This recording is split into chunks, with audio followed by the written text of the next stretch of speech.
तर आज रामनवमी होती, तरी पण ऑफिसला गेलो, पण ऑफिसवरून घरी आलो आणि डायरेक्ट निघालो मिरवणुकीला. सुरुवातीला वाटलं फक्त डीजे चालू आहे, पण जसा पुढे पुढे गेलो सीन बदलत गेला. पब्लिक वाढत गेली, उभं राहायला जागा नव्हती, पण प्रत्येक जण एकाच मोडमध्ये होता, सेलिब्रेशन. आणि मग दिसले ढोल ताशा पथक, ते बीट सुरू झाले. एवढा भारी फील होता ना. लोक नाचत होती, कोणी ओळखीचे कोणी अनोळखी. त्या मोमेंटला सगळे सेम वाईबमध्ये. हा सीन बघा.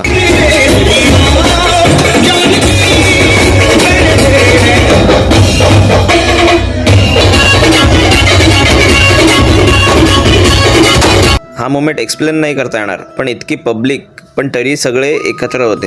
अलिबागमध्ये कुठलाही प्रोग्राम असेल तर फुल पब्लिक इन्व्हॉल्व होते. ढोल ताशा पथक एकदम वेगळीच लेवल आहे. बीट इतके स्ट्रॉंग की बॉडी आपोआप मूव्ह करते. आजची मिरवणूक संपली, पण वाईब अजूनही चालूच आहे. अलिबागमध्ये रामनवमी म्हणजे फक्त सण नाही, ती आठवण आहे.